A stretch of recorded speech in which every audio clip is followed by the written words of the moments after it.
to the Now What podcast. I'm Darrell Elliott, and I'm here with the Dream Team, the Fantastic Four, the Avengers. Yes. Out pretty soon too, I'm getting ready for that. Monica Ojo, Reggie McClurkin, and Archbishop Daryl Chase. It's been a while. We could all get together in the same room at the same time. We've all been pretty busy. Stuff been going on. But we made it, y'all. But before we get started, make sure you like, share, and subscribe to all of our channels here on Believe Broadcasting. And thank you all for watching and telling people about us and what we're doing. Keep up good work. And just make sure you hit and smash that like and subscribe button. If you want to leave us a comment, do so. We pay attention to you, and we want to acknowledge you. Hey, guys, how you doing today? Great. We're doing good. One more day. Getting ready for the holidays. Oh, yes. One more day. Yep. No, there's no place like home for the holiday. That's right. Oh, my goodness. Yes. Well, guys, it's a lot going on. When is it not a lot going on? And we're dealing now with a few things going on with our economy and some things in the Supreme Court. We're going to talk about those as well. And I wanted to lead off our conversation today because it's been a topic. Trump says these conversations about affordability is a hoax, and he just thinks that the American people, he wants to say that the American people are being duped by these conversations about the economy. So I want to start here with a clip from Morning Joe, where they went over some numbers, some raw data, and then we're going to talk about it on the other side. From the set over to the southwest wall with a fact check of some of recent claims President Trump made in that interview on Sunday with Kristen Welker on Meet the Press. So let's start here with your first chart. President Trump insisted during the interview, Steve, he already had gotten costs down in his first couple of months. Here's what he said. I was able to get down the cost. Oil is down, gasoline is down, groceries are down, eggs. But you don't talk about the fact that gasoline is down at numbers that nobody believes possible. You know why they're down, by the way? Drill, baby, drill. We're drilling like crazy right now. Steve, what do the numbers show? Well, as usual, there's a lot to unpack here. Donald Trump has a loose relationship to the facts. So let's talk about prices, first of all. Prices are still going up. If you look at headline, meaning all items together in the Consumer Price Index, you'll see that they rose by 0.6% in the first 3 months of the Trump administration compared to 0.9% under the Biden administration. A little bit slower, but still significant price increases. Groceries went up faster under Trump than under Biden by 1% in that quarter, which is close to a 4% annual rate. 0.8 under Biden. I'm going to come back to gas in 1 second. But what's also happening that is very worrisome, and notwithstanding Trump's exhortations, shall we say, the public isn't really buying it. Inflationary expectations on the part of consumers have gone up enormously. They were 2.8% back in December, and now they're 6.5%. And sometimes perception becomes reality. And so this is a dangerous thing as well. Now back to oil. Why are gasoline prices down? They're down for two reasons. One, because OPEC is pumping more oil, which brings prices down.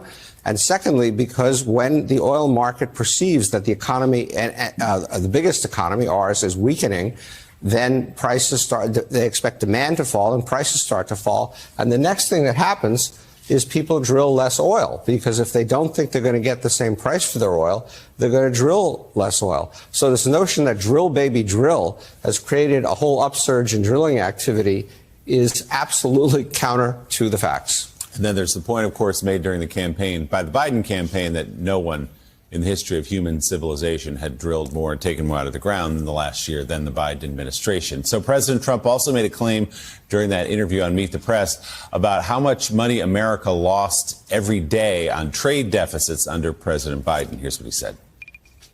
We lost $5 to $6 billion a day with Biden. $5 to $6 billion. And I've got that down to a great number right now in a record time. You know, we're talking about 100 days. But just think of what that is. $5 billion a day we're losing on trade. What about the car business? They're going to make a fortune because of the tariffs. Steve, the charts show the trade deficit is actually increasing right now. Yeah, I'm not going to do a whole thing on how trade deficits work, but I'm going to do one simple thing because he keeps saying we lost $5 billion a day. If I go downstairs in 30 Rock here and I buy a Morning Joe T-shirt for $20, I give them $20, I get a T-shirt. Have I lost money?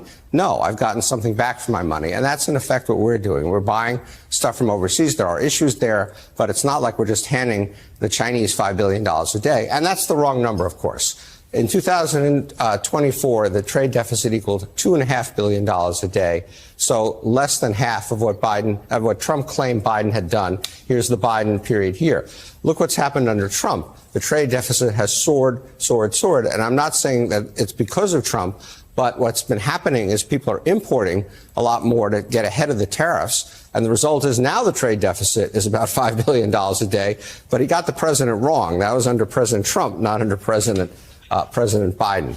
Now, as for the cars, he also said, as you just heard, that this is going to be the greatest thing ever for the car companies. They're going to make a fortune, and so on and so forth. It's not how the car companies feel, and it's not how the market feels. So let's look at how the market feels. These are the stocks of the Detroit three companies that used to be Chrysler, Ford, GM, and now Stellantis. And you can see that after the election, the stock prices kind of hung in there, up and down a little bit, but pretty stable. Since the election and since Liberation Day, which was right here, you can see what happened to the prices of all these shares. And why did that happen to their shares? Because the company started putting out announcements. Ford said that tariffs would reduce their earnings this year by $1.5 billion. General Motors said it's going to cost them $2 to $3 billion. And so it's a little bit hard to see why the car companies think this is a great thing, as Donald Trump claims. And Ford announced this morning it's going to raise prices on 3 of its most popular cars because of these tariffs. Finally, Steve, President Trump dismissed the idea that economic... I'm just going to stop it there. That's enough context. So let's start with that. The inflation is not slowing. Now, the Fed came out today to try and have a counteraction. They did reduce the interest rates by 25 basis points, which is 0.25. So that's today's announcement. We'll see what effect that has on the economy. The boomerang effect of that, though, could be housing prices could go back up again. Exactly. Because of that. So we can see what happens. Housing prices have been coming down because of a slowing market. Right. It may or may not raise the prices, only because we are now in an inflationary economy and we're teetering on a recession. But what I get from these numbers and from the data that was given, with my expert analysis and terminology, I can say Trump is just screwing up the economy. Exactly. Absolutely. So that is those are the professional terms I choose to use today for us, for all everyone that's out there that has to put food on the table and have to take their kids to daycare and may have to work 2 and 3 jobs just to make ends meet. So my professional word today is that the economy has been put into, into a tailspin for no reason other than the decisions of an unstable president. Yes. And so therefore, the average car cost, they said we're basically now reaching a median car cost of $50,000 for a car, and we're looking at now home prices. 75% of the housing market is unaffordable, they say. Mm-hmm. So that's where we are, and that's what's going on. So I'm going to, Bishop, we ain't seen for a while. Set us on a moral standard first, and then we'll get into the numbers. But what does the Lord say? Amen. The Lord warns us not to put our brethren to usury. Exactly. In other words, you don't make profit off of your own people. Right. It also warns us, especially in the book of Daniel, that any government that does not take care of its own people Yes. will be cut down. Mm-hmm. And I think we have to come to the rationale that this, and we can say a lot of things so far as being African, living in America, but we are seeing this being played out on a daily basis. Mm-hmm. The tariff idea, even his own party mate Ronald Reagan said that tariffs were a bad idea. Mm-hmm. Okay, that is really hurting a lot of things. Something that cost me $20 a piece to get manufactured overseas is now costing me $35 to $40 just to get in here, and that's because of those tariffs. Not that the quality has changed or anything like that.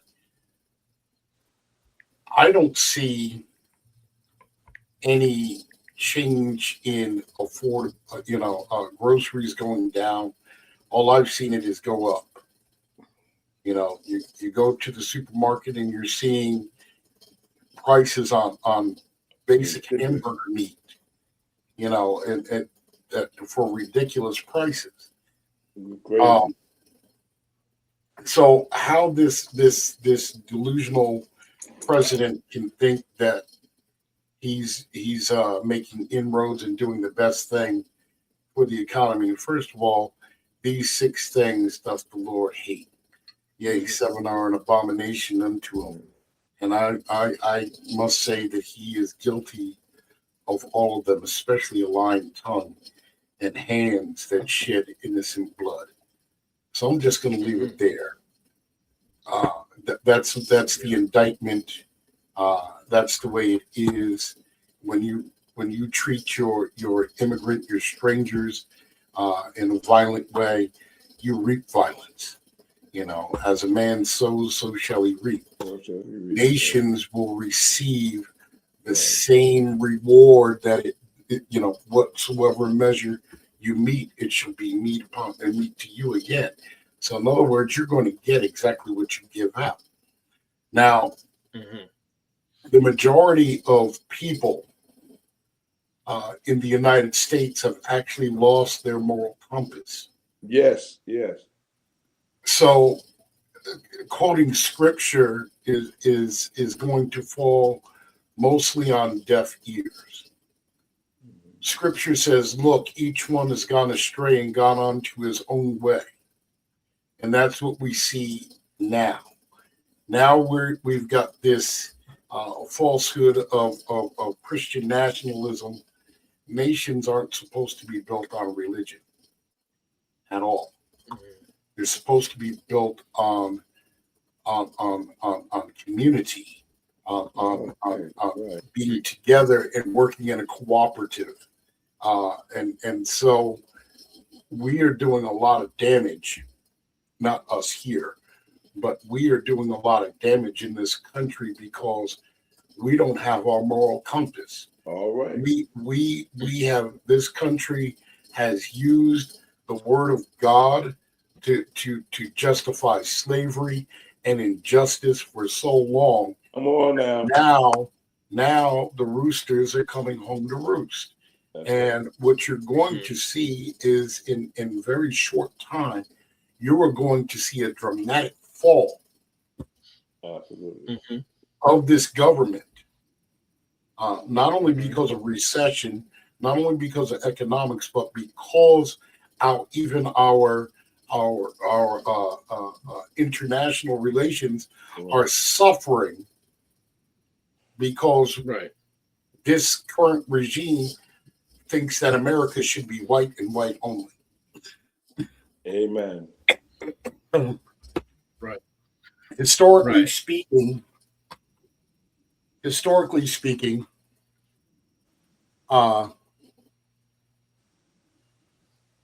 Black people were already here before Columbus even got on the shores.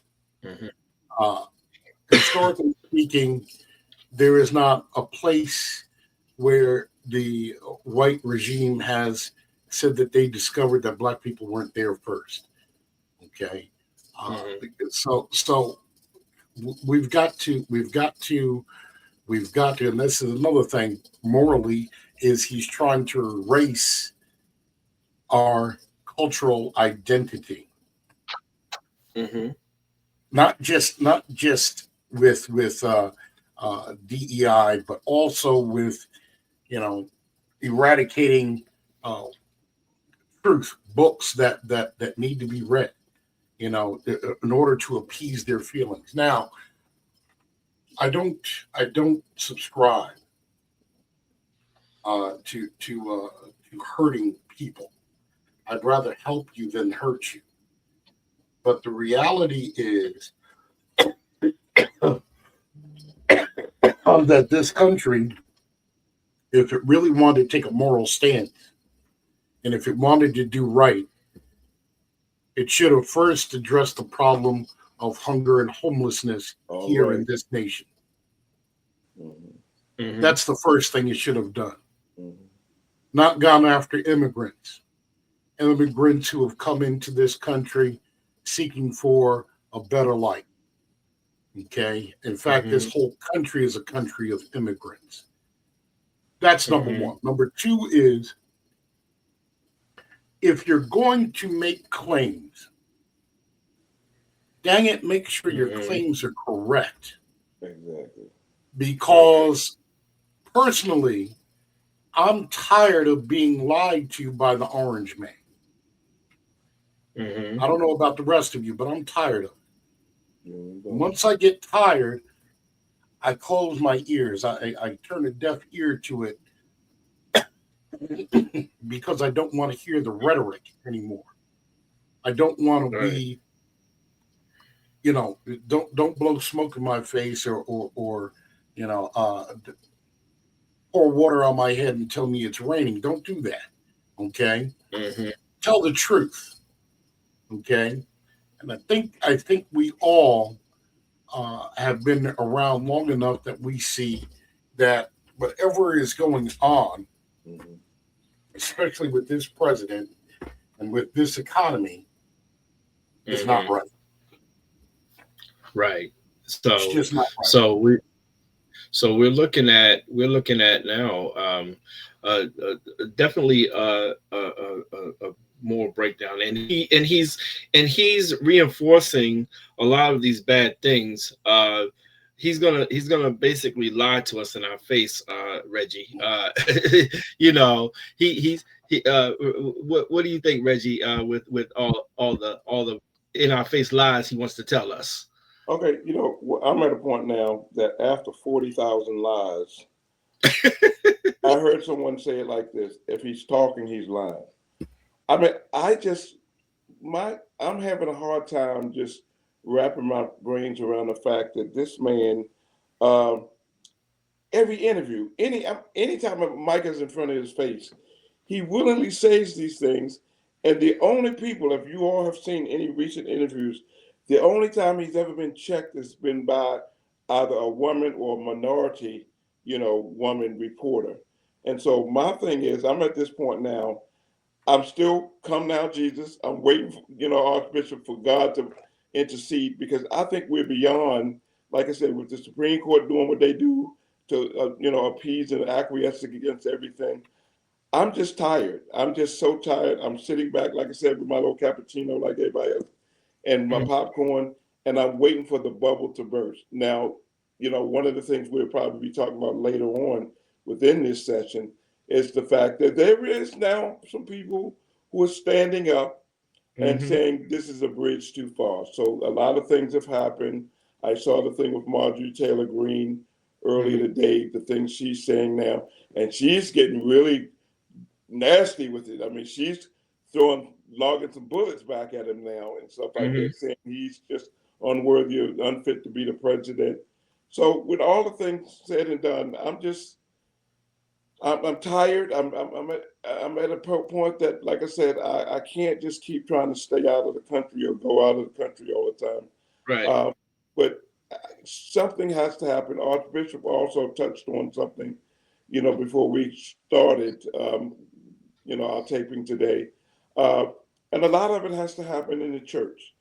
A lot of it has to go back to just the basic, principles of the church. Because keep in mind, it was the white evangelicals who said they were the, people of family values and moral majority and all that type of thing. But now we're seeing they have no sense of family value at all, nor any sense of morals and principles.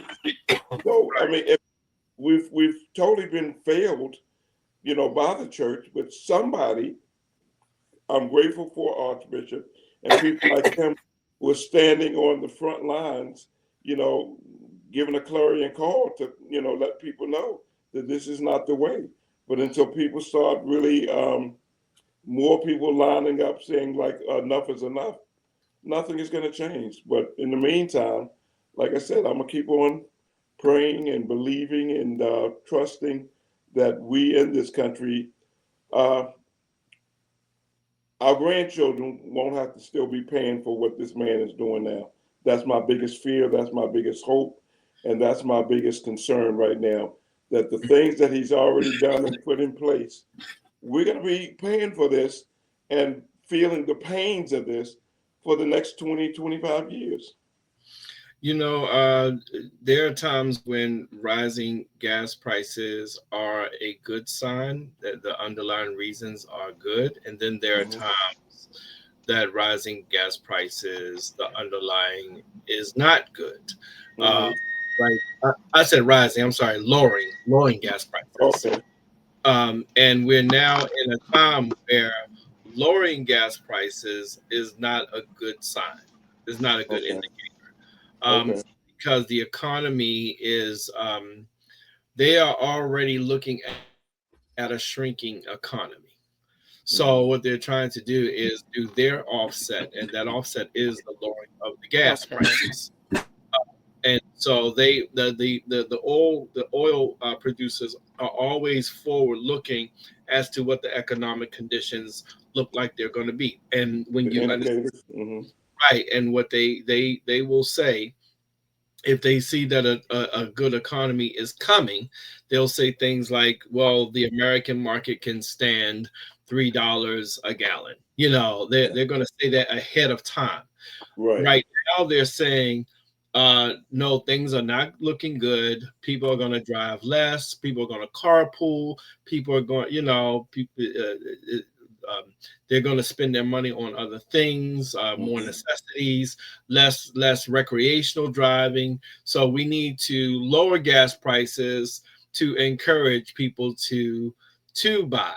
But it has nothing to do with anything that is systemic to the oil industry, other than they are preparing for a different economy. So he's and the biggest thing is he wants to lie to everybody in their face while they can't pay their mortgages, and why they can't, he wants to lie to everybody while they can't do anything, and it is obvious when I go to Walmart and see what the price of the steak is over the thing.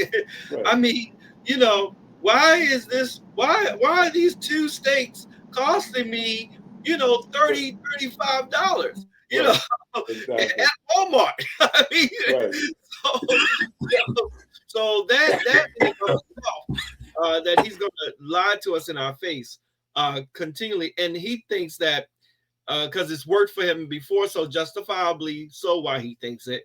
He thinks if he keeps telling the lie, the people will eventually believe it. Manika, what do you got to say on this? Well, first of all, the Trump, I want to go back to the video just for a quick second, where Trump was talking about they're drilling, drill, baby, drill. And we're seeing the numbers exponentially so fast coming up. And we're seeing the change and being able to compare to Biden and the fact is right now, even looking at those economic numbers, the fact is if you look at any type of level of percentages, there's always a margin of error Right. that is really reflected quarterly based on what is happening at that quarter. For example, like in the fourth quarter of the year, your spending is going to go up because you have the holiday season. People are going to be buying extra food for Thanksgiving, Right. Christmas, and New Year's. So, exponentially it does go up. So, like, what numbers are you really looking at to do that? The second part of it is just like he had said, when he said that Trump, he didn't know what Trump was looking at. Basically, that's just a paraphrase what he said, because if the oil prices are going down, it's likely that they won't be drilling. So why is it drill, baby, drill? You know what I'm saying? So the bottom line is that Americans have got to be more savvier than they are when it comes to listening to what the leader of the free world, which who's now Trump, is saying, and really reflecting what that means in terms of the prices that they are paying in stores. I mean, just really across the board. I mean, I just got my gas bill, and I'm like, oh my God. Right, Uh, exactly.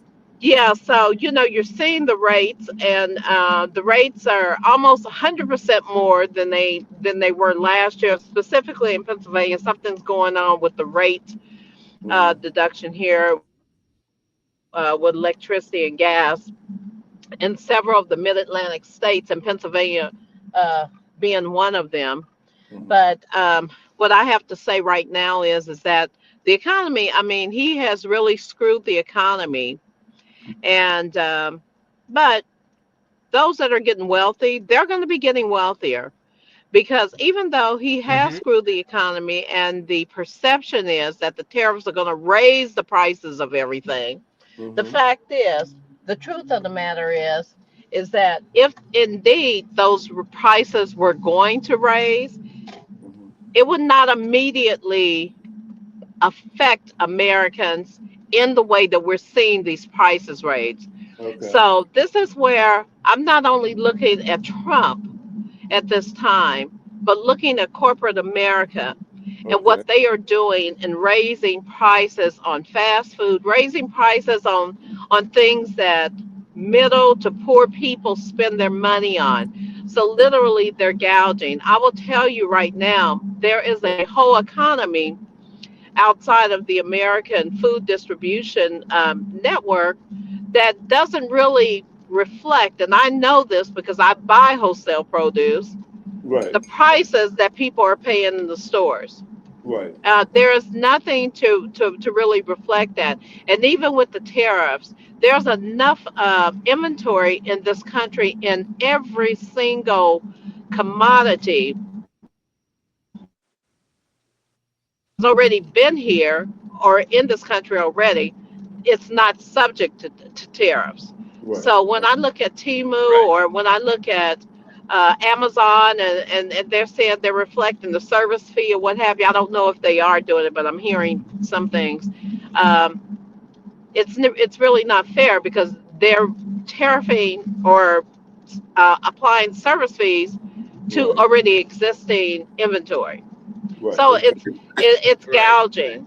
Yeah. So here, this Right. goes to show you that it's very important who you have in office because they can set and they can reflect the rate of how much organizations, corporate America, is charging consumers to consume necessary items for them.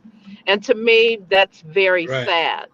Yeah, and it takes away from the marketplace Yes. economy, because there's really not a gauge as to what people will pay. Right. Right. Right. And they're Mm-hmm. doing some You Mm-hmm. weird things with credit too. yeah. Oh, They're doing okay. some Right. They weird are. things with credit too. Yeah. Well, the protections are falling off too for student loan forgiveness from, or not forgiveness, but what Biden has set in place for the student loans that's now taken off. So people are going to see some big hits to their credit scores again. Again. Now, Right. which they were starting to get their credit to be reduced. So that's coming pike. I'm going to jump tracks now. Jasmine Crockett is going to be running for Senate now, and in response to the gerrymandering her out of her seat, which they're looking to do, which we're going to see what happens, because I didn't bring up Miami has their first Democratic mayor after 30 years. 30 years. And a red district in Georgia, a solidly red district, just flipped Democrat. In Democratic or in their election the other day as well. So something's going on in the land, guys. But Jasmine is running for Senate now. Colin Allred, who was running for Senate, who had ran for before against Ted Cruz last year, has dropped out the race to get to cede her opportunity and votes for her. And he's going to try and I think flip another district himself. So the Democrats are trying to get their game together and strategy of how they're going to circle the wagons. So what do you think? What do you think, Reggie, about Jasmine? Okay, Manika, let me ask a question. Manika, help me with this one, because when I heard that she was gonna, run and switch over. Is that a good thing, Manika? Because, like I said, educate me on her, going from the Congress to the Senate. I mean, help me understand the benefit of her doing that, Manika. Okay, so you know that the Texas redistricting was approved. Was approved by by the courts.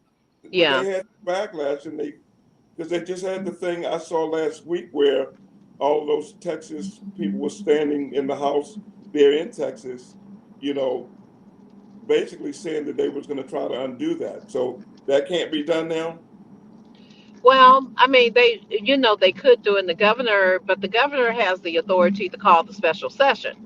Oh, yeah, right. Okay. Yeah, right. So as long as the governor has the authority to do that, he could determine not to call a special session, and he's called 2 this year. Right. Okay. So, so I don't really see that happening. But at this time, at the way it stands right now, from my understanding of it, is that that it does stand. And Colin Allred and Jasmine Crockett were both affected in their congressional seats, right? Because they were both they were both redistricted out of their home areas. Their home base, right? Their home base, their actual physical home address is redistricted out of this. So let me tell you, I want to say something to this too, and this is something Texas may want to do in their in their constitution. It's something that Pennsylvania does. And I don't know, most people are aware of this, and I don't know if this is effect in many other states.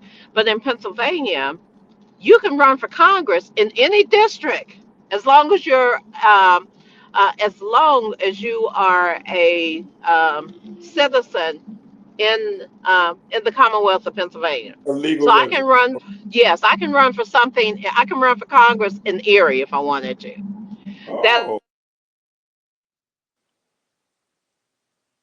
That you have to live in the area that you serve.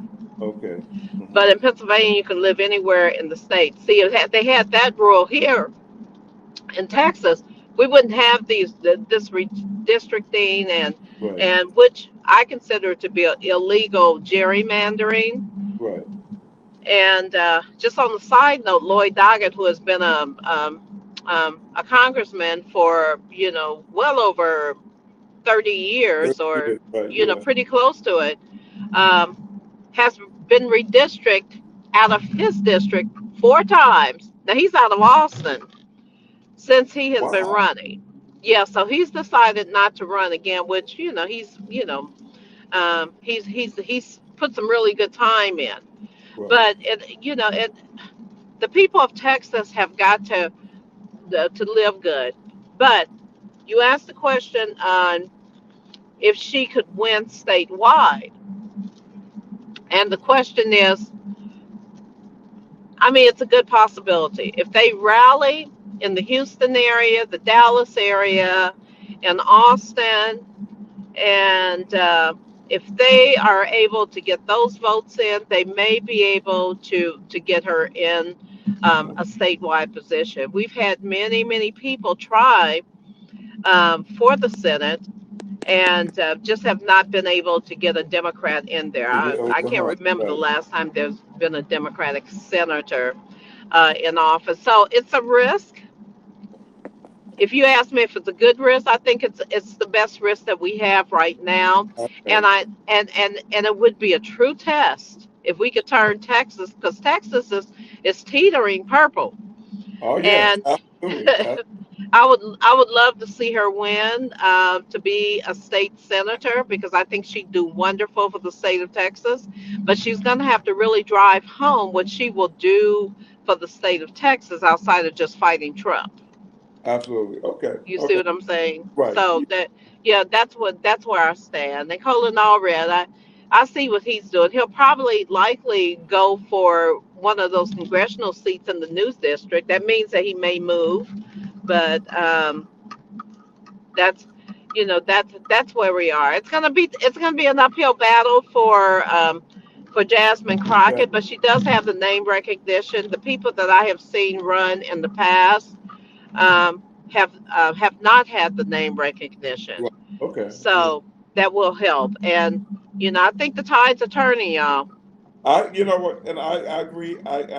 That's my hope, because like I said, I needed that clarity of what you just shared for better understanding, because I knew it was a major risk for her to switch over. Right, But my hope is that not only does she have enough name recognition, but I think that she's done such a great job for her right, constituents. I do believe that she should be able to realistically pull all of those people, like you said, Austin, Dallas, Houston, Fort Worth, all through there. And even like you said, with the tethering on being the purple state now, I just have to believe that the people do appreciate that she's been the only, pit bull that we've had there challenging some of the ills. And I have to believe that as a whole for the state of Texas, they too have been impacted negatively enough that they are ready for change as well. That's why, like I said, they are moving towards being a purple state as far as, after being a red state all these years. So I'm all for Jasmine. Jazz, that's my girl. I admire her. I just really have so much appreciation. She's a part of the future. Go ahead, Archbishop. One of the questions that needs to be asked is, Jasmine Crockett is a powerhouse. Oh, yes. Jasmine Crockett is a powerhouse even outside of her own home state of Texas. Absolutely. My question becomes, does she have the popularity and the support there in her home state? Because Sister Monica said, I don't think so. I mean, I think they will try to run another Democrat. Honestly, I mean, I know what they're trying to do, but I think they will. Wow. So you don't think that she has the support and the popularity in her own home state either, even though it's leaning purple? Does she have the votes? Let me tell you, Texas is a very low voter turnout state. It's going to be, turnout is key. Right. Yeah. If you can get them to turn out, we may be able to do it. But it's an anomaly. We haven't done it in 30, 35 years. But that doesn't mean that it can't be done. Right. Yeah. And it doesn't mean that it cannot be done. But remember, I don't think we've had anyone in there in the state Senate for, I want to say 30, 35 years. So Right. it would be an opportunity. And if they, if they're running their campaign the right way, they'll need to go after Cornyn, which would be kind of hard to do, but go after the They other need to guy. get rid of him too. Yeah, Is he it, needs to Yeah. one move is on. retiring. I think that's. Is it him that's retiring? Yeah, he's retiring. That's why that Okay. seat is. That's why Jasmine is running for that seat because Cruz occupies Oh, it. okay. Right. Yeah, Cruz. Yeah, go after Cruz too, just for the heck of it. But but Cornyn, He's the most getting reelected person that nobody likes. Go figure that one out. but we only know who he is. His own Like, people don't like Cruz just came out of nowhere. But see, just like, what I said about the Congress, the Senate is the same way. And that's in most states. Anybody can, move into your state and run for Senate as long as they establish residency there. I mean, we saw it with Hillary Clinton. right. And the reason why I say that is because I was in Texas politics during the time that, and I remember when Ted Cruz, was railroad commissioner or something like that. That was the only thing that Right. we knew about him. So he's fairly new to Republican politics in Texas, but yet and still he had the money and the backing to become senator.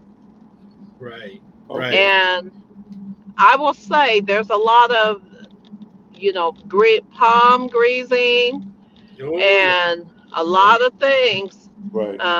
Yeah, in Texas politics. And I'm going to put our black folks on black pastors on blast, because I know a lot of them who will accept money from the Republican Party and Right. support Republican candidates and support candidates in general instead of just being a non-populist, but not even looking and centering what their teachings are, and aligning them with the politics. So, between them, a lot of palm greasing on the Latino side. Right. And, of course, it don't take much. The white evangelical community, they are definitely, for Trump, and they have good Right. reason, because the issues that Trump is supporting doesn't impact them. It impacts, in their mind, allegedly someone else. Okay. So, yeah, we'll see. Like I said, she has a better chance than anyone else, in my opinion. I think she's one of the better Yeah, candidates yeah, that we've had in a long, long right. time. I think she'll become Yes. it, but the sad reality is, if she can't pull it off, it's going to set us back even further. Now, how much longer does the governor have on his term down there in Texas? It seems like he has been in there I forever. know it's like, Oh my God, but they serve for 2 4-year terms. So I mean, there's a good, it's a good amount of time that he is in there, and he can continuously, yeah, Yeah. Make a mess. yeah. He's done a lot. He's been very good to Trump, and he's an evil man. Yeah. very, Yeah. So we'll see. We'll see what happens you put in it so Texas, nicely. but That's beyond evil. That's beyond yeah. evil. But I will, yeah, as a black person that worked in politics in Texas, I will Mhm. say right now that we can be compromised. Right. Hmm. Okay. Yeah. Yeah, on that Well, But we're level. wishing the best So for her. yeah. yeah, so just pray for us. Yeah, Right. let's see, because Democratic Party is sorry up there. Yeah, Right. so, and I will say, yeah, Democrat Party in Texas is sorry. Yeah. They got to get together. They are But sorry, and don't pull the same Democratic strategy that you all do, because what they do in Texas, the reason why they can't get the black voters, they get they get some motivated voters. Like Dallas is going to come out for Jasmine Crockett. I think that Jasmine Crockett can really pull like Houston metro area, I and you Uh-huh. think start that going to Wharton County. she has a chance to I think she can do to it. she has a chance to sneakily win over Mhm. some of those Republicans, believe it or not, because she attacks so hard Yes. that Yes. that Right, man. she that she may have the ability to get their attention and in the Right. attention economy, by which Trump has always won in that arena. She is a strong contender, and she will win over those people who like Trump just by the force of his personality. So she Right. could sneakily get 2%, 3%, enough to affect the vote there. While I can see her as a turnout candidate that Okay. people will come out because she's in the race. Um, Okay. Oh yeah. Right. Yeah. Yeah. Yeah. because all she needs is maybe say 5% of MAGA in Texas, along Yeah. with a higher turnout in the metropolitan areas, the Democratic leaning dense areas of Dallas, Houston, and all of those, Fort San Worth. Yeah. Antonio. Right. She might can come close to it. She might can pull it off. Hmm. The closest person was Beto O'Rourke at 2 points against Ted Cruz. Right. Exactly. Allred was 9 points. She might can take it over by the Right. Hmm. personality. Yeah. You know, um, Beto O'Rourke was able to get it close because he's not Spanish or Latino himself, but he right. speaks fluent Spanish He and he is speaks from fluent El Spanish. Paso. Yeah. Right, right, right. So, He and speaks El fluent. Paso's a good area too now. And let me not talk about pulling Hispanic El Paso out of the game with Texas because if you do that, you're crazy. And Right, so, right. what I'm looking at now is how does a Jasmine Crockett, a black woman, resonate Uh with huh. voters in El Paso, Texas? Right. And I think let me tell you, if I were her campaign manager, I would put her in El Paso a lot. I would Okay. put her Yeah. in Dallas, in Houston, in Austin a lot. Right, I would put her in right. the Rio Grande Valley, just for show, a lot. Yeah, Yeah, yeah, but El yeah. Paso, She did. if anybody Latino is gonna vote, it's gonna be for a black person that would be out of El Paso because they're very progressive in El Paso. Oh, okay. Right, Okay. right. Yeah. Well, on this note, we have 20 rumored, or up to 20 rumored Republican retirements. MAGA is fracturing Well, yeah. Yep. Yep. with female MAGA, women MAGA, Marjorie Taylor Greene, Nancy Mhm. Mace. They're now starting to speak up against MAGA, against Mike Johnson. They're really trying to. The only one going directly at criticizing Trump is Marjorie Taylor Greene. The rest Right. of them are coming at Trump through Mike Johnson, primarily. What do you say on that one? What do you say on that one, Manika? This whole thing going on with the Republican Party. Is this a true fracture, a splintering, a rebrand? What are we looking at here? Are we looking at them? Are the Democrats going to come and say, "Let's bring them into the fold"? What's Oh, going to happen? What's they're going? so anxious, right? Yeah, and they should be doing that. If the Democrats are not doing that, then they're crazy. They're like, hey, you can ready to retire, and do what you're doing. You need to go ahead and vote with me. But Marjorie Taylor Greene, I think she has presidential aspirations. People have been saying Uh that she's going to run for governor of Georgia, and she needs Atlanta to win. And the fact is that that's not how it works in politics. You Right. understand what I'm saying? When you have a political Atlanta's not voting for agenda, Marjorie Taylor Greene, yeah. right?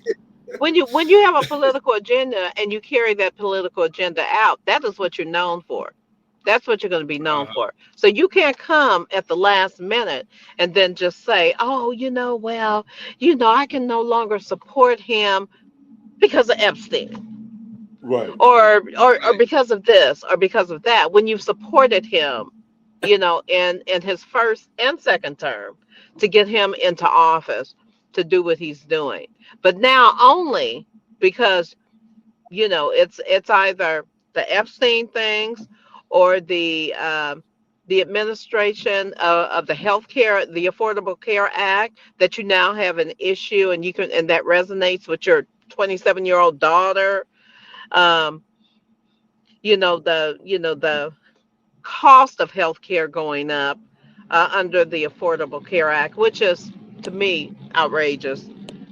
But The I think question that is, once you was it have done the affordable to damage, begin with? you've just kind of done damage. You know what I'm saying? Right, Right. right, So right. that's my opinion. Yeah. Bishop. You know, Yeah. the But I think question, Marjorie Taylor Greene, they're saying that if there is a if there's a woman president, that it's going to come from the Republican side. That is what I've always heard, and I've been hearing that again lately. Oh, okay. Right, right. mm, Yeah, Bishop. so she may have aspirations to run for president. I pray that she doesn't. I think So, oh my God. You know what? I would have to move then. I would officially leave. Go ahead, Bishop. I there's gotta several go. African nations that offer citizenship to African Americans. Uh, we ought to publish them one day on this podcast. But here's the thing: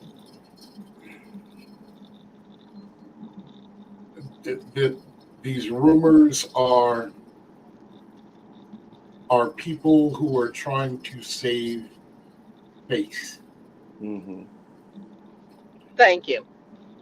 That's They it. are they are exactly who they are. The only thing that they're really not getting along with is, and it's not even the Affordable Care Act because they were against that to begin with. Exactly. It's more of the moral issue of the Epstein file, okay, which we knew was going to be a noose around Trump's neck, Mm-hmm. and so now we see it occurring. Here's what we have to be very mindful of is that these people are not going to change. They're only distancing themselves because of this one issue. Mm-hmm. But fundamentally, they share the same stock. They share the same pants, underwear, everything else. They are in bed with that whole agenda. So we've got to be very mindful of if we are going to really affect change. I don't care how many of the Republicans jump ship. We're going to have to be proactive and get out and vote. Right. We're going to have to let our voice be heard. And I've been hearing a lot, all we have to do is sit back and let them kill themselves. Yes, they're going to kill themselves, but we have to help them. We have to introduce the knife to them so they can fall off. Okay. And that happens by voting. Now, Marjorie Taylor Greene, I'm going to be honest with you. If she ran for president, Jasmine Crockett would jump up automatically and run against her. Absolutely. And rightfully so. Okay. Uh-huh. And that would be a sight to see. And I don't know if Marjorie Taylor I'm Greene buying is going tickets. to have that popularity that Jasmine has. That's number one. Number two is getting back to what Sister Monica said, Madam Mayor said about if there's going to be a female president, it's going to come out of the Republican Party. I don't know about that. I agree that I've heard it, but I don't know about that. I think what is necessary is this, and I said it before and I'll say it again. The Democratic Party has got to come back to center. Yes. Okay. And until that happens, there is no way that we are going to rally our people together. There's no way. Mm-hmm. We're either too far left or we're I too agree far with you. And I agree with you in terms of the Democratic Party because, um, and I pulled my weight last, 5 or 6 years. But I was I've been affiliated with the party from the very beginning. I've been very consistent in my politics. Democratic socialism is my game. I believe in the democratic government. I believe in the free market, but I also believe that the government has some responsibility towards its citizens. Mhm. And that we have a corporate, and that we do, but we do have a business economy. But that business economy that we do have is also responsible for helping the people in this nation because they have access to the people in this nation, and many of the people are their consumers. So yes, absolutely, the government has this responsibility, and I believe the business community has it as well. But the Democratic Party has been singing the same old swan song for the past Mm. 40 years, and it doesn't Right. work, and it doesn't seem genuine. And I know that most African Americans vote because they're the lesser of two evils, Mm-hmm. but they still have reckonings that they have to do within the community, both when it comes to um, you know, racial parity in terms of how they reach out to voters and everything. It's the same game. I can go to the Democratic Party. It's the same thing they were doing in the 80s that they're doing right now, going to churches. The last Right. Right. the last right the last a week before the primaries Right. Right. and in Yep. Texas, and a week before early voting, the primaries, and early voting again, and then the Yep. general election. Yep. That's They all do you're it going to see with them. every election, every state, Every every election. election. It's the same. Every It's the same. election. Yeah. And they're not very. You got to give Republicans one thing. They do what it takes to win. That's just the bottom line. Winning is everything to the Republicans. For the Democrats, they have to have 20 focus groups, a prayer vigil, and all these things to decide what they're going to do. Republicans, they go straight for how people feel, get them fired up, create an enemy, and they are off to the races when it comes to elections. Fabricate, not even create. They're going to fabricate an enemy. Right. Here's the thing: when we were growing up, we saw middle of the road people on both sides, Democrat and Republican. Now, we don't see that. They're either too far right or too far left, and that is going to be the downfall of the nation. Is that there's nothing in between that we can agree on. Yeah. That's going to hurt No common ground. the future. Yes. And so here we go, the majority of Democrats could give a care. They could care less about LGBTQ rights. Mm-hmm. Okay. But the Democratic Party pushes this as a premier agenda. Mm-hmm. Okay, fine. You want to push that as a premier agenda, then you have Democrats like myself who back up from it. And I say, okay, because I've actually split my ticket.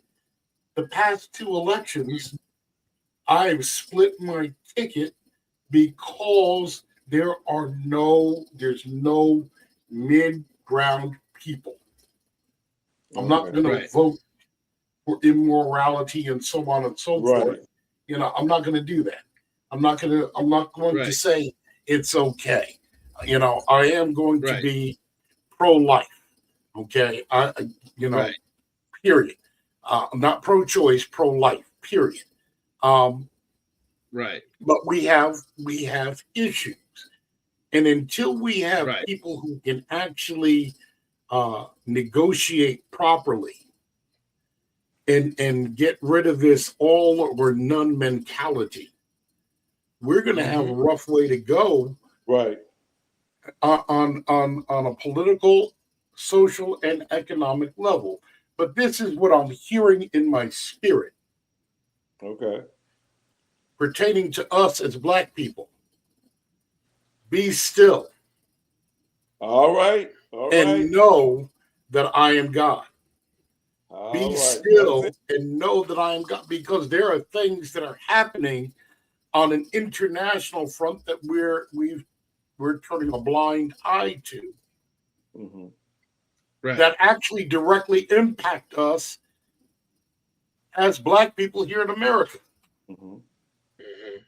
Mm-hmm. And the Lord is just telling us, be still and know that I am God.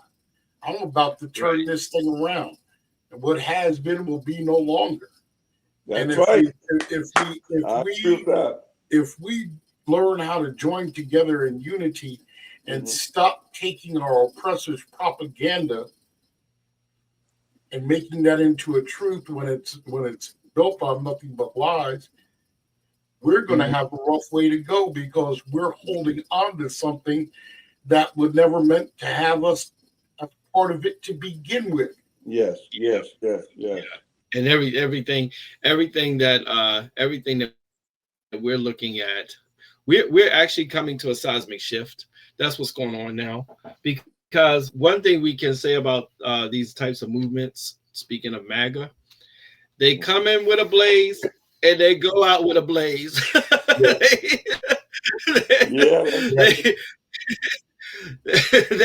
They just have a way of just blazing one way or the other, in the door and out the door. So we're looking at a rapid dilution of that movement. We could be looking at a rapid dilution of that movement, because when you're dealing with, Go ahead. No, but every time you see MAGA now, like I said, I got so tickled. I saw, because he was in you all's lovely state yesterday, and I just got tickled. I just saw not even a 15-second clip, because I turned it, but he was speaking where was he at, a stadium or something, or wherever he was at in Pennsylvania yesterday. Yeah, he was in like a arena. The crowd wasn't huge though. It was a. Oh no, not at all. Yeah. But what tickled me is how it's like people puppets on a string, because everybody raised the signs every time he said, the buzzwords and things like that. And he talked about affordability, all that kind of crazy stuff. But how long, like I said, it's like we're just caught up in the twilight zone, because every day you wake up, you pinch yourself, say, is this the day we're going to come back to reality and get out of this business, oh, it's going to be in a big blip. Yeah, because like I said, but you're right, Daryl. I mean, the Tea Party, I remember they were so out there, so on fire, and now nobody mentions it. So I'm just looking forward to the day that, I'm seeing fewer and fewer MAGA hats when I'm going here and there. You don't see them much in the airport anymore, because some airlines have let people know that, we're not going to let you fly with anything that may be offensive. And they've deemed that to be something offensive. Because I saw them put a guy off the flight, just because he insisted on wearing his MAGA hat. And the police came and, escorted him right out. So, it's just a matter of time. But you got, Archbishop, you hit the nail on the head. Like I said, I just believe God is getting ready to move in a powerful way. And some people who are now here won't still be on the scene then. But that's what's going to bring about the true change and make it, I think, easier to transition back into being people of intelligence and compassion and, unity. Because right now we're on a collision course and it's not looking good. Well, no. It's something that I when we look at the current condition of world powers. Mm-hmm. Okay, we saw a couple of years ago a monarch fall, and that monarchy had a lot of power on a global front. This government had a lot of power on a global front. Right.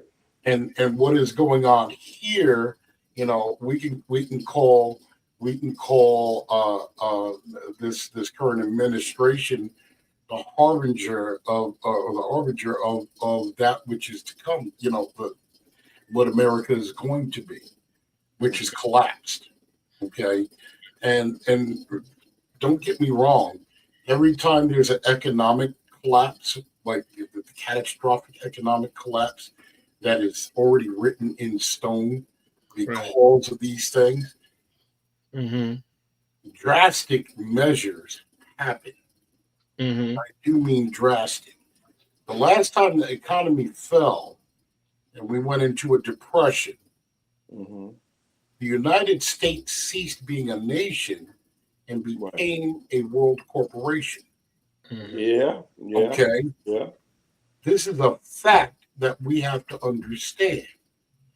This time is either going to be the nullification of that corporation, or we're going to see a revision or a rebuild.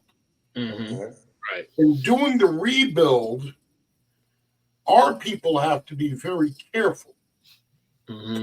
Because if we're going to use the same constitution that we've been waving the flag for all along, it's going to have to apply to all people.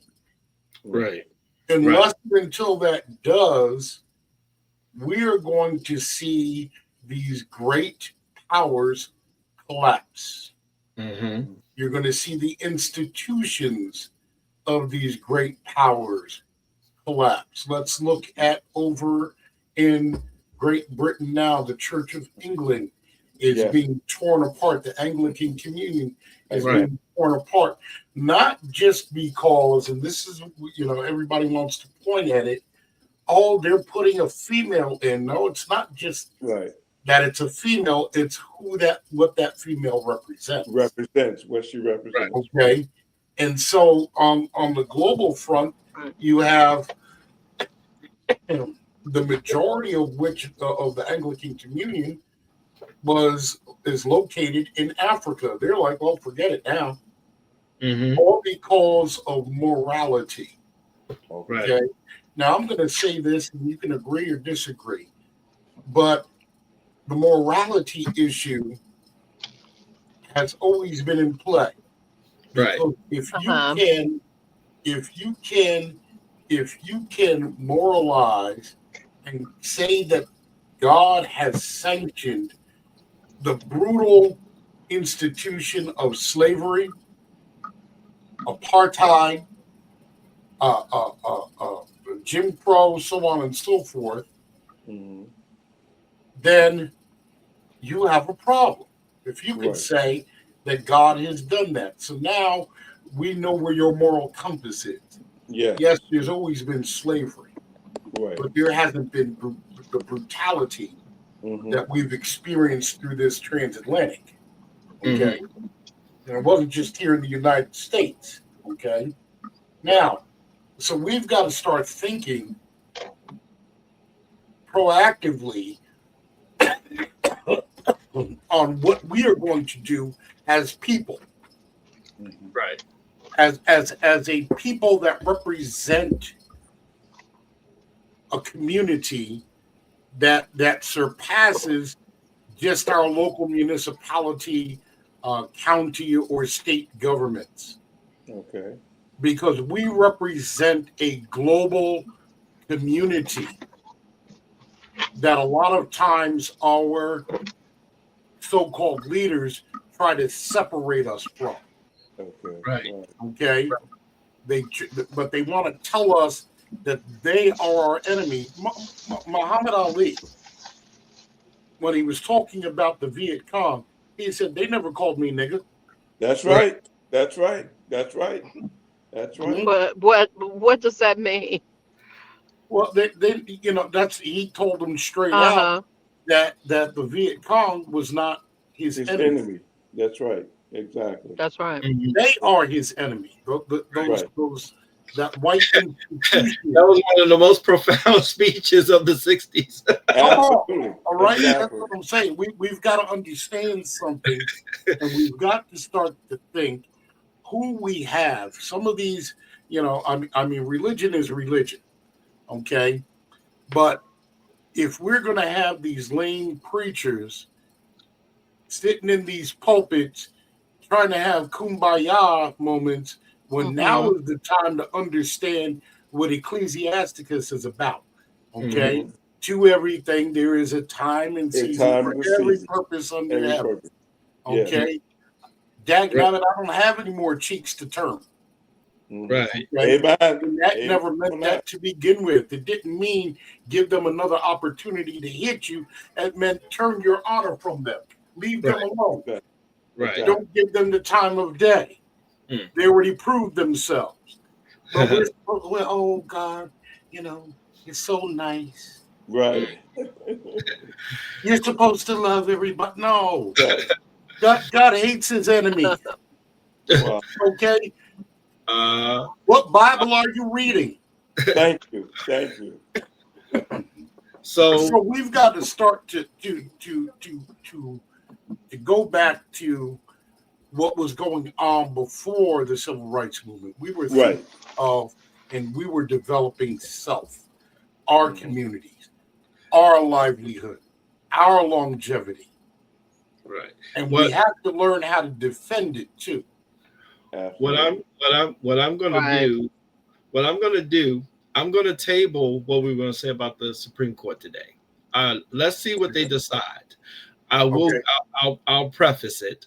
Okay. I'm going to. What I'm going to do is let everybody know what's going on real quick.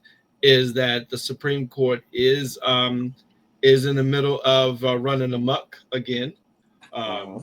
and tariffs are about to be decided on. Does Trump have the authority on it? They are predicting that they will probably side against Trump, which in a backhanded way hand him a victory, but we'll see if he decides to still mess up his victory. Right. Because they're going to save him from himself on tariffs, they said. Right. But they are also going to decide that he has the authority to fire any of those department heads as he chooses under a theory called the unitary executive theory, uh, where the president is over all the executive branch, so he can fire whoever he wants as he wishes, and even maybe without cause. He might just not like the way they look. So they think that they will side with him on that. But what I'll do, in the sake of time, I'm going to we'll put that on next week if you guys are okay with that. Right. Yeah, but We'll, Daryl, yeah. Next week on the Yes. apprentice. right. Oh, go ahead. Do they not realize if they allow Define. that to happen, Uh-huh. the next president who comes in, I every civics class I had in school taught me there were three co-equal branches of the government: judicial, executive, and legislative. Right. How can they now be turned around and giving this man so much power that he can just do any and everything? The presidency was never designed. Our forefathers, Right. like I said, never designed it to be that way. They try to do everything to avoid it. Right, Right. exactly. So somehow, like I said, I'm hoping, in a very respectful way, that this is the one time that they will do the right thing. Because if they go down that rabbit hole, they're gonna be very upset when another Democratic president come in there, and that's gonna give them the power to, like I said, just go after. They can be the president of their retribution and all that type of stuff too. Because something has to happen to everyone in his cabinet. These people have to be held accountable for the damage they've done to this country. And so, like I said, what they've meted out to other people, like I said, we haven't talked about that. We got to get into that in a future discussion as well. The way they've blown those people up on those boats.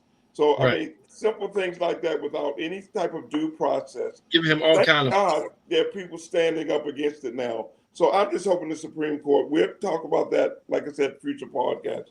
But yeah, Right. they have to do the right thing. If they Well, don't do the yeah, right thing, this is a bridge too far. Go ahead, yeah, Lady Monique. yeah.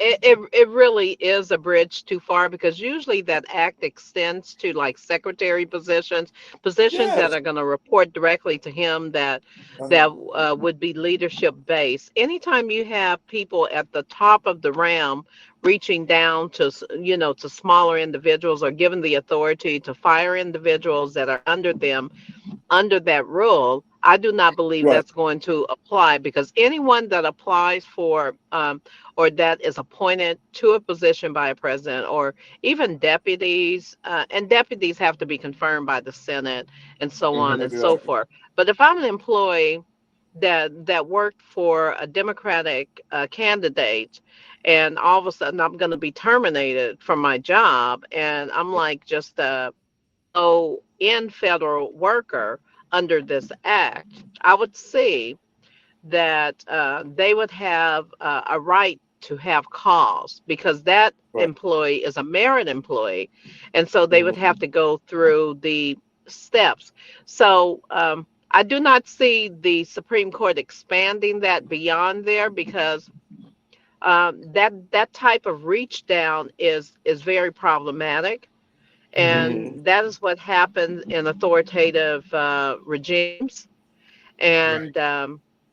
And what happened with the Nazis as well? They were reaching, you reached out to your most common employee, and Right. that employee can't fight you one way or another, but they can certainly fight you with the law in court if they can determine that their termination was not a valid termination, and that instead that they were targeted for political purposes, which, by the way, is not in federal political terminations. Is not in any of the federal policies, so to speak. It is in Uh-huh. the Commonwealth of Pennsylvania, though, and in Maryland. That Mhm. if you're a merit Okay. employee, you can't be targeted. Right. Right. And you can But disturb the people, balance of the expertise of government too, when you're just there following. the instability of government, absolutely, because the people that are running the government are your frontline people, and the continuance of government must continue, and you can't just the theory of breaking down something because you don't know how to lead it. You need to break it down to make it fit your particular agenda. Mhm. Is the wrong way to lead, and Right. and we've seen over time in a shift in leadership can impact how a government runs Yeah. because you You have live too that many the economy. too many hands in the pot, assuming they know what they're doing and they've been doing it wrong for 15, 20 years. Right. Mhm. So what we'll do is Uh-huh. we'll dig No deeper. succession planning. Yeah, we'll dig deeper into it next week. Okay. A topic just on the cultural sense just hit me. I didn't discuss it with you all guys prior to the show, but one thing came to my mind to ask you guys: did you see the Diddy documentary? I haven't seen I it didn't yet. watch it yet. Everybody's About five talking minutes, about it. John. I haven't seen it yet, but I said I need to ask that because that everybody's talking about it. So, I Yeah, don't I think did you're think going to be anybody? it's surprised, on though. Netflix, right? Huh? It's on Netflix, correct? On Yeah. Yeah. Netflix. And Uh-huh. the big story behind it is right now there's a beef between Marlon Wayans and 50 Cent for 50 putting it out. And Is Oh, it okay. is it Marlon Wayans or is it Jay-Z? no, it's Marlon. No, Marlon. it's It's Jay-Z too, though. Jay-Z Oh, has Jay some Z words too. about it. Oh yeah, Okay. he's not into it too. All Right. right, tell me what's going on there, Reggie. Well, no, no, That's no, no. I haven't seen it, but I just heard before we came on earlier when I was coming home from the hospital to see my friend. It's the number one thing on Netflix right now. It was Uh-huh. tied in #1 with some other movie that's out, but the ratings for it, I mean, the numbers have been so high, it has surpassed all of their expectations. So if you go on Netflix right now, it's like the #1 and or 2 most watched, thing for the past few days and things like that. I'm gonna check it out today after we get off the podcast because I I don't need to Yeah. think you're see. going to be surprised though. Really, Yeah. I Mhm. don't. I mean, I mean, I think it's nothing that you haven't heard before. If you exactly. have Well, not thought, I'm Yeah. like, well, I knew right, that. I knew that. right. I mean, I was saying a whole heck of a Well, lot I of that, hear there's a especially when it came with backstory. him. And that's why I had to Yeah, be I some hear so good there's a early stuff you backstory heard. to raise of the this kid. whole thing. Between What well, you say, Daryl? I'm sorry. this is well, one, and I consider myself to have a nice little healthy petty streak, but I from what I understand that but I think 50 Cent is probably the pettiest man in America. So Well, I hear that there's some backstory between him and Diddy. There's some history. Some right. women in common are involved as Yeah. well. So 50 took his opening and he's riding a tractor trailer through it. You know what? Well, see, you know what? 50, like I said, 50 have quite a few enemies because he drove a tractor trailer through a lot. But like I said, and it goes back. I did see the interview he did years ago, about 3 years ago, when he was said when all the stuff first started on Diddy. He was one of the first ones came out and let him know that he was going to tell everything he knew because he was still offended from being invited Right. to one of those parties years ago. And so, like I said, when he saw what was happening, that was the ammunition he uh, needed to know that this is what these people are doing. And so, like I said, he's driving tractor trailer. And, you haven't heard yet, Daryl. That's what Archbishop was talking about. Because Jay-Z, I mean, he's spilling the goods on everybody because he already done said both Beyonce and Jay-Z was there, and the things he said he saw, he's not holding back from uh-oh. it. So it's like, he's very petty, Uh-oh. but you know what? He got the coins now because his franchise on Yeah. on HBO, all his Yeah. Power Doing series, well. The power. he's set for life. Yeah. Like he said, he don't have to do nothing. His next 4 or 5 generations, they covered and things like that. And plus, Yeah. with the lady that the judge just ruled against, with that child support thing, he was giving her five mm, hundred thousand a year, and she took him back to court, mm, and the judge cut it down to just $60,000 a year. So she just, like I mm. said, barked up the wrong tree because, like the judge told him, we didn't even order him to do that. He was giving you 500 grand a year, and so now, Oh, like I said, she's just going to get 60 some thousand for a whole year for child support. uh-huh. Right. So he is Well, petty. Like, and yeah, to our watchers, listeners, if you got to chime in on something you saw and see what's going on with that, we want to hear from you. But we want it came to to my hear from mind. This you. is what people are talking about right now. That Oh yeah, and in this story, they said never seen before footage. So well, I'm sure we it's the same. But yeah, well, I'm gonna but check it out.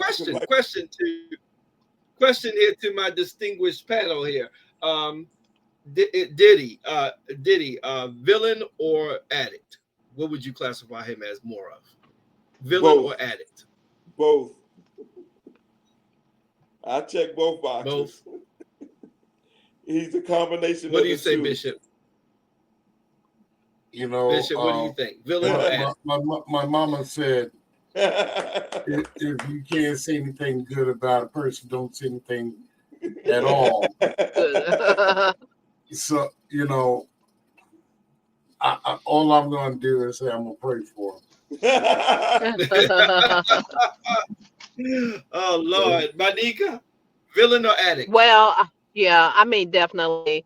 I mean, to me, it could be. I mean, he could be actually both, but Yeah. again, even if you're even if you have an addiction and you have whatever that addiction is, whether it's a porn addiction or if we're Uh-huh. alluding to that, that's taken over your life and so on and so forth. But the individual is still held accountable for their actions Right. during the time that they were addicted. Like some people can be addicted and don't steal from you, and still Right. have ethics, and then some people can. Well, I can't say the person that was addicted, he stole from me. That was a choice that they made, Right. to steal from you. And it's the same with the porn Right. too. But the porn aspects of it goes beyond even pornography, because I believe that anytime women and men and children are involved in pornography, that there is a Right. hierarchy of violence that is attached to that. Right. And people are just, women are just not saying, oh, I love sex so much, I'm going to sell it. Uh-huh. Or little boys or young men are saying, I love sex so much, I'm going to sell it. Right. And I just enjoy having Right. relationships with all these random strangers and having these, and having them, having these relationships with them. It's not the case. It's usually Mhm. some addiction involved with them. It's usually some violence involved with them, whether, Right. they're being trafficked, or which is most likely the case, to keep someone in a position like that no one really does that. Right.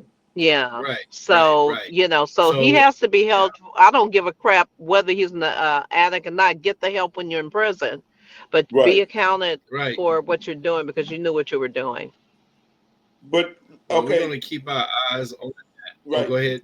Go, Reggie. But you have not only like, but I don't know if you all saw it, but they, like I said, he released some photos from in prison that proves everything the prosecutors prosecuted him for. Because I just saw a video clip and some photos Monday, I think, with him with this person in prison who is his whatever they call it in prison and stuff like that. Mm-hmm. And she looked just like a woman, and you could see. I mean, and the way Diddy was holding on to him. So he's not being lonely. He's not being lonely while he's incarcerated. So that's I why I saw say that same video. I don't know if I'm going to mention that, because I thought it was right. yeah, I saw But that too, but Yeah. it wasn't. It wasn't what. I don't think that was real. I don't think it was AI, But I but I saw mean, that. But I'm not going to put those but papers out there. all I will say is real or I don't not, I care. wouldn't be He's sweet. surprised. yeah, Yeah, uh, because I got to so go. we'll keep an eye on that. So one thing I want to give us before we head out of here, because Monica is going to be cutting the rug tonight, so I want to give her a chance to all right, socialize and enjoy. I'm be going to prepared. Service. But before yeah. but before she goes, we got to talk about, she went to go see Shador live and in I most person. certainly did. She went to go check him out, and it wasn't his best game. But as a result, though, this week he's been named the starter, and there she is out there hanging All out, right, there she is. hanging out at the land. She's out at the land. Auntie out there looking out for her Auntie was babies, there. making sure that they right. That's right. And this past week, Shador balled out, and they still made sure he didn't succeed in the game. They took him out for the time Yeah. point of conversion, but he had 4 touchdowns. He had an excellent game and was named the starter for the rest of the season. Right. So as we've been on Shador watch, we can say that he's climbed up the rough side of the mountain, y'all. And he is now proven to be the better quarterback, which we knew all along. And From day one. So thank you, Auntie. You went out there and put them prayers out there on him while you were up in the stands. And look what God done Yes, did I the week did. After. He's now Yes, let me tell you, because I love it. And I do have to say that this is part of a grander story that really evolves love. You know, the love of him and his father, and the commitment that his family has to support him through that horrendous, humiliating draft Yes. pick of him being what, like Yes. 144th or something like that in the draft pick in the fifth Yeah. round. And I mean, just barely picked up. And even Shiloh, you know, not getting signed at all. I mean, you know, it's just Yeah. crazy. I mean, yeah, he wasn't picked up, but he went to the Tampa Bay Buccaneers.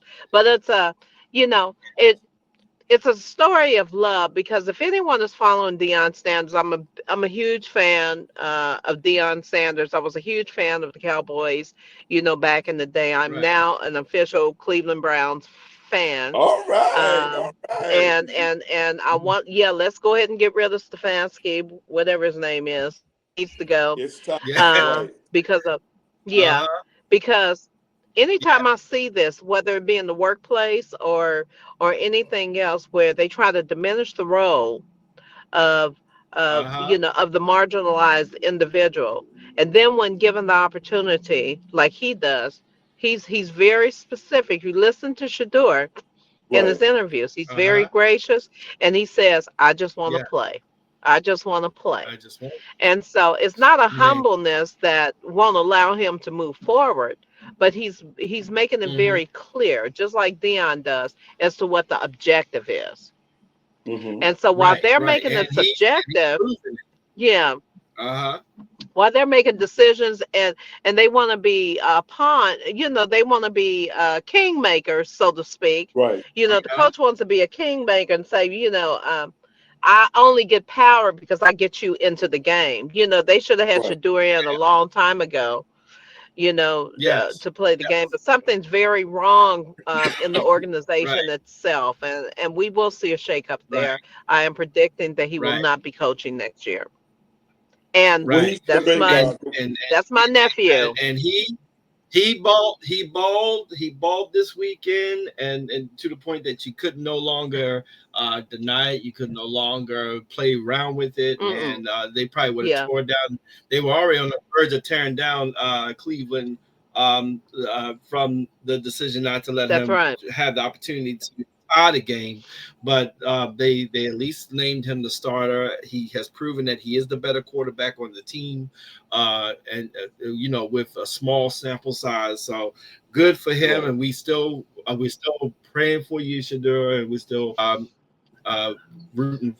I root for you, But the Shadura, except most for 2 games of the season, since you are my but the rival, most important thing is division rival. Uh-huh. the Uh-huh. most important thing is that they're praying, and that's the main Yep. thing. Yep. Right. Yeah. So Yep. Yes, yeah, we are. Yes. But Yes, I we those also are are. some hope praying souls And there. get and to I hope he mention, get oh, go I, ahead, Reggie. I just hope he gets picked up by somebody else too, because the way they've treated that man this season, I mean, and yet he still went out there and produced the way he did and showed what everybody knew from day one. Because the Cleveland fans are very upset about how he's been treated and things like that. They He was knew supposed to be number one, no number less one, than the third pick of the draft. but that Yep. shows you the outright still racism of the NFL, and that's my biggest pet peeve against the NFL. Because, like I said, and I will feel this way until we get a black owner, and that here Uh-huh. it is, 2025, and we still don't have no black Yep. ownership. It's a Still don't plantation, have so one. like I said, Yes. Yeah, Bishop, you got something you want to say on that before I show our next big event real quick, Bishop? No, I'm good. I'm good. Yeah. So All I have to say is change is going to come. all right. yeah. I Yep. like Bishop's Yep. Change is gonna things come. gonna come. So speaking of love, I have wonderful children, and I'm thankful for that. And my eldest daughter has been hearing me talk about I'm gonna go see LeBron play before he retires, because I've seen every generational player in person All right. since Kareem Abdul-Jabbar. So I haven't gotten the chance in all these years to see LeBron live, and I've been waffling back and forth. Was I going to get these tickets or not? Because last year's game was a dud, and I'm glad I didn't go. But if anybody knows me, I'm a Lakers and a Sixers fan. You may hear me talk more about the Lakers. Lakers online more. You hear me talk about the Lakers online more, but I'm equally a Sixers fan. Shout out to Dr. J. All right, Dr. J. I was surprised on Saturday, said, Dad, check your inbox. I went in my inbox. I had tickets transferred to me for Lakers Sixers this weekend, and we went and had us a jolly good time. Me and the missus, we got to go and support both teams. I was yaying and booing at the same time in the stands. And we got to go Lakers, Sixers, saw LeBron actually, it was an exciting game. Luka and LeBron put on a show. It was put on a clinic, huh? Yeah, both teams put on a show. It's been talked about ever since that game, and we were there to watch it and witness it live. Of course, the Philly fans do what Philly fans do, which they are notorious for in every sport. And we had a great time. But I'm saying that to say, LeBron James has been such a significant figure across the board, sports and sports and the otherwise. And so his activism and all of those things. And we did want to get a chance to go see him while he has a little bit of time left.